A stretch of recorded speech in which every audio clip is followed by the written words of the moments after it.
이 시간 함께 나눌 말씀은 역대하 2장 13절 14절 말씀입니다. 역대하 2장 13절과 14절 말씀 제가 읽도록 하겠습니다. 내가 이제 재주 있고 총명한 사람을 보내오니 전에 내 아버지 후람에게 속하였던 자라. 이 사람은 단의 여자들 중 한 여인의 아들이요 그의 아버지는 두롯 사람이라. 능히 금, 은, 동, 철과 돌과 나무와 자색 청과 청색 홍색 실과 가는 배로 일을 잘하며 또 모든 아로새기는 일에 익숙하고 모든 기묘한 양식에 능한 자이니 그에게 당신의 재주 있는 사람들과 당신의 아버지 내 주 다윗의 재주 있는 사람들과 함께 일하게 하소서. 아멘. 오늘 본문의 배경을 살펴보면 당시 솔로몬은 성전을 건축하고자 했습니다. 이 성전 건축을 앞두고 솔로몬은 두로 왕 후람에게 도움을 구했습니다. 후람은 히람이라고도 알려진 인물인데 솔로몬은 이 후람에게 성전 건축에 사용될 목재를 공급해 달라고 부탁했습니다. 성전 건축에 얼마나 많은 목재가 필요하겠습니까? 그런데 이스라엘 땅에는 성전 건축에 쓰일 만한 목재가 충분하지 않았기 때문에 후람 왕에게 부탁한 것이죠. 이뿐만 아니라 금속이나 천을 잘 다룰 수 있고 조각에도 능한 기능공이 있으면 보내달라고 요청했습니다. 이에 후람 왕은 필요한 만큼 목재를 보내겠다고 약속합니다. 그리고 금속이나 천을 잘 다룰 수 있고 조각에도 능한 기능공을 한 사람 보내주었습니다. 그 기능공의 이름도 두로 왕의 이름과 같았습니다. 바로 후람이었습니다.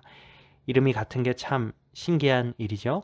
오늘 본문이 이 두로의 왕이 이 후람을 보내며 솔로몬에게 전했던 말이 오늘의 본문의 내용입니다. 그러면 지금부터 이 말씀을 통해서 우리가 어떤 교훈을 얻을 수 있는지 잠시 한번 생각해 보도록 하겠습니다. 첫 번째로 하나님의 일을 하는 데 있어서 출신이 크게 그렇게 중요하지 않다라는 것입니다. 여러분 이 후람이 어떤 사람일까요? 오늘 말씀을 보면 그는 순수한 이스라엘 사람이 아니라는 것을 알 수 있습니다. 즉 후람의 아버지는 두롯 사람이었고 어머니는 이스라엘의 단 지파 사람이었습니다. 그런데 순수 이스라엘 사람이 아닌 이 후람이 성전 건축에 엄청난 기여를 하게 됩니다. 성전 앞에 두 기둥과 그 장식물, 바다와 이를 바치고 있는 소 12마리, 받침술에 물두멍, 부삽, 각종 그릇 등 이 모든 것을 만든 사람이 바로 이 후람입니다. 그야말로 성전 건축의 핵심 인물이 바로 후람이라고 할 수 있는 것이죠. 그러니 성전 건축과 같은 주님의 일을 하는 데 있어서 출신 성분은 그리 중요하지 않음을 알 수 있습니다. 혹시 자신의 출신이나 조건이 마음에 걸려서 주님의 일을 하는데 주저하는 사람이 있는지 없는지 모르겠습니다. 이를테면 나는 집이 가난해, 혹은 난 부모님이 이혼을 했는데 괜찮을까? 그런데 이런 모습으로 하나님의 일을 할 수 있을까? 하는 걱정 말입니다. 하지만 이런 걱정은 하지 않았으면 좋겠습니다. 하나님께서는 그런 출신이나 조건을 따지지 않습니다. 그리고 어떤 사람이든 가장 적합한 사람을 불러서 사용하십니다. 우리는 하나님께서 불러 쓰시면 아멘 하고 순종하면 되는 것입니다. 두 번째로 하나님의 일을 하기 위해서는 힘을 모아야 한다는 것입니다. 오늘 본문에서 두로왕 후람이 무엇이라고 말하고 있습니까? 바로 함께 일하게 하소서 하고 이야기합니다. 후람이라는 기능공을 보내니 다윗이 예배한 일꾼들 그리고 솔로몬이 준비한 사람들과 함께 일하도록 하라는 것입니다. 우리가 어떤 일을 하더라도 혼자 하게 되면 실수하기 쉽습니다. 혼자면 일의 효율이 떨어지고 힘든 상황이 발생할 때 헤쳐나가기도 쉽지 않습니다. 조금 전에 이야기했듯이 혼자 모든 일을 할 수 있다는 생각은 교만입니다. 전도서 4장 12절 말씀에 한 사람이면 패하겠거니와 두 사람이면 맞설 수 있나니 세 겹줄은 쉽게 끊어지지 아니하느니라. 여러분, 힘을 모으면 더욱 강해집니다. 그래서 든든하게 설 수 있고 더 많은 일을 할 수 있습니다. 서로의 약점을 보완해 줄 수도 있습니다. 마찬가지로 이것은 주님의 일을 할 때도 예외가 될 수 없습니다. 함께 힘을 모아야 합니다. 베드로도 요한과 함께 다니며 주님께서 맡겨진 사명을 감당했습니다. 바울도 바나바와 실라와 함께 다니며 전도 사역에 최선을 다했습니다.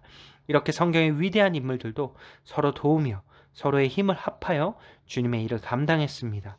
하물며 참으로 연약하고 부족한 우리들은 더욱 힘을 모아야 하지 않겠습니까?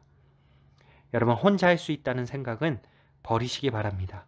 기도를 하더라도 혼자보다는 두세 명이 함께 중보하는 것이 힘이 있고, 전도나 봉사를 하더라도 여럿이 함께 힘을 모으는 것이 좋습니다. 예배를 혼자 드리면 얼마나 여러분 청승맞을까요? 함께 해야 더 힘을 낼 수 있습니다. 세 번째로 주님의 일을 참여하려는 그 마음이 귀중합니다. 주님의 일을 하는 데에는 다양한 사람들이 힘이 필요합니다. 꼭 특출난 재능을 가져야만 주님의 일을 할 수 있는 것은 아닙니다. 오늘 말씀을 보더라도 후람은 다윗이나 솔로몬이 준비한 재능을 가진 사람들과 함께 성전을 건축했습니다. 하지만 이들의 힘만으로 성전을 건축할 수 있었을까요? 그렇지 않습니다. 이름 없는 많은 사람들이 이 성전 건축에 힘을 보탰습니다. 이들 중에는 나무를 베거나 이 나무를 운반하는 사람, 돌을 다듬고 또 이를 운반하는 사람, 금, 은, 노, 철, 보석 등 각종 자재를 관리하는 사람 등등 수많은 사람들이 있었을 것입니다. 즉 어떤 일은 특별한 기술이나 재능이 있어야 하지만 또 어떤 일은 튼튼한 몸만 있어도 가능합니다. 그리고 이 모든 사람들의 힘이 하나하나 모여서 성전 건축이라는 위대한 하나님의 일이 이루어진 것입니다. 여기서 생각해 볼 점은 특별한 재능을 가진 사람들이 하는 일만 귀한 일일까요? 그렇지 않습니다. 물론 특별한 재능을 가진 사람이 하는 일도 귀하지만 주님의 일을 함에 있어서 귀하지 않은 것은 없습니다. 고린도전서 12장 21절에 눈이 손더러 내가 너를 쓸 데가 없다 하거나 또한 머리가 발더러 내가 너를 쓸 데가 없다 하지 못하리라. 이것은 주님의 일에도 마찬가지입니다. 내가 하는 그 일이 귀하고 네가 하는 그 일은 쓸 데가 없다고 말할 수 없습니다. 모든 일이 다 귀하고 그 일들이 모여서 하나님의 일을 완성해 나가는 것입니다. 따라서 여러분도 충분히 주님의 일에 참여할 수 있습니다. 하나님을 사랑하고 하나님을 위해 일하려는 뜨거운 마음만 있으면 충분합니다. 그 마음으로 주님의 일에 적극적으로 참여하시기를 바랍니다. 비록 아주 뛰어나지는 않다고 하더라도 여러분에게도 하나님께서 주신 재능, 은사가 있을 것입니다. 그 은사를, 그 재능을 주님의 일을 하는 데 사용하시기 바랍니다. 노래를 잘 부른다면 노래로, 그림을 잘 그리면 그림으로, 운동을 잘하면 그 운동으로 하나님의 일에 동참하십시오. 혹시 나는 아무리 생각해봐도 아무런 재능이 없고 또 주님을 위해 할 수 있는 적당한 일이 떠오르지 않아 라고 생각 드십니까? 그런 사람은 자신의 재능을 천천히 생각해보고 열심히 기도하시기 바랍니다. 주님 나라를 위해, 그리고 주님 뜻을 이루려고 열심히 일하는 사람들을 위해 기도하시기 바랍니다. 그렇게 기도하는 것도 주님의 일에 참여하는 것입니다. 다시 말하지만 우리 모두가 주님의 일을 할 수 있습니다. 큰 일도 좋고 작은 일도 좋습니다. 주님을 위하는 일이라며 기꺼이 하겠다는 그 마음이 귀중합니다. 주님을 사랑하는 마음으로, 주님의 나라를 사모하는 마음으로 힘을 다하여 주님의 일에 참여하시기 바랍니다. 여러분 모두는, 우리 모두는 주님의 일꾼입니다.